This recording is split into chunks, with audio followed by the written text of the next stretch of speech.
Tonight, millions of people are going to watch 22 strangers chase a ball around a field. You might be one of them. Your heart is going to race. Your hands are going to clench. For 90 minutes, you are going to feel something close to rage or joy or grief over a game you have no stake in. But the real story of the World Cup is far stranger than a game, because the same tournament that brings the planet together has, more than once, pushed it toward war. Think about that for a second. A children's pastime, a ball, a field, a set of rules written in the 1800s. And yet this simple game has been canceled by world wars, weaponized by dictators, and blamed for an actual military invasion. How does a sport end up tangled inside some of the darkest chapters of the 20th century? Why does something so trivial carry so much weight? Start in 1938. The World Cup is only 3 tournaments old. It's still finding its footing, still mostly a European and South American affair. Italy has just won it for the second time in a row under a fascist government that treats the victory as proof of national superiority. Behind the scenes, Europe is already sliding toward catastrophe. A year later, Germany invades Poland. World War II begins, and FIFA, this young organization trying to build a global tradition, simply stops. The 1942 World Cup, planned but never awarded a host, is quietly canceled before anyone even picks a country. The 1946 tournament doesn't happen either. Not because anyone forgets about football, because there is no football left to organize around. Stadiums are rubble, economies are ash, players are dead, or missing, or fighting on fronts thousands of miles from home. 12 years pass between the 1938 final in Paris and the next World Cup in Brazil in 1950.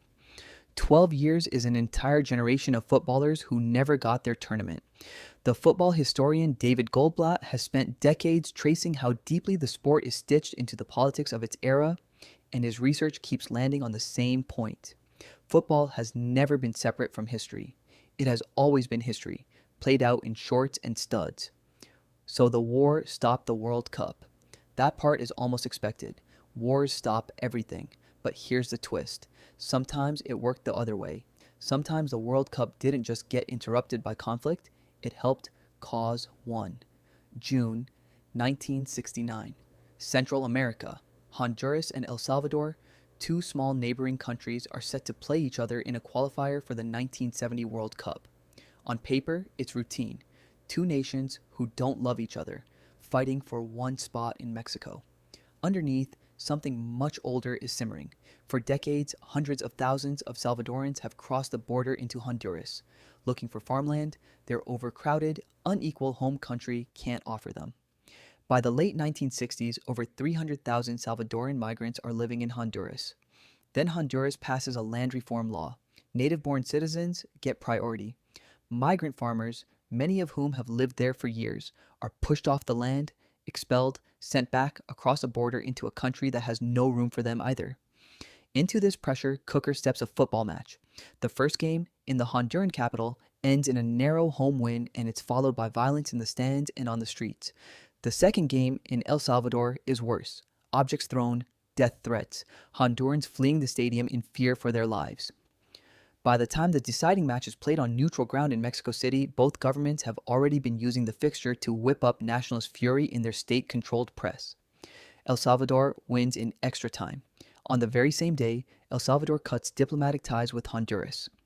17 days later, Salvadoran jets are bombing Honduran airfields. Ground troops cross the border.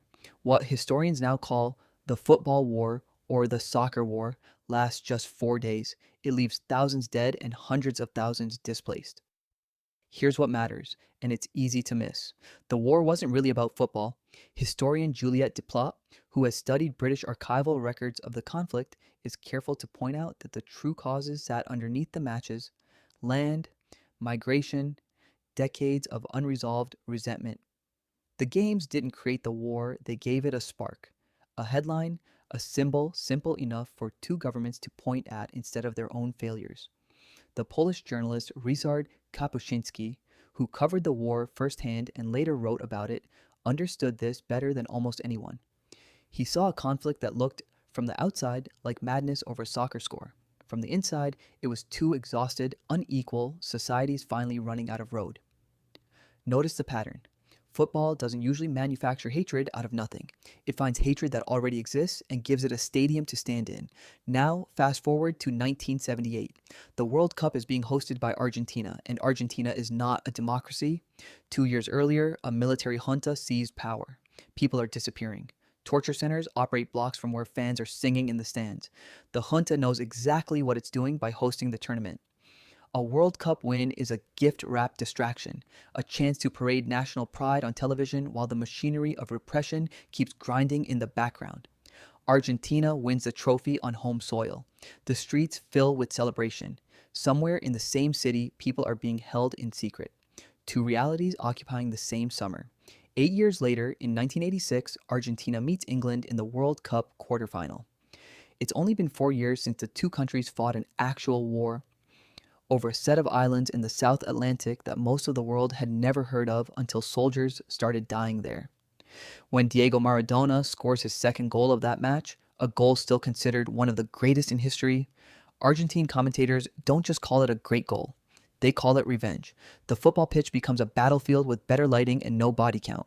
For 90 minutes, an old military defeat gets replayed and reversed in the minds of an entire nation. So why does this keep happening? Why does a game built on referees and rule books keep getting pulled into the machinery of real conflict?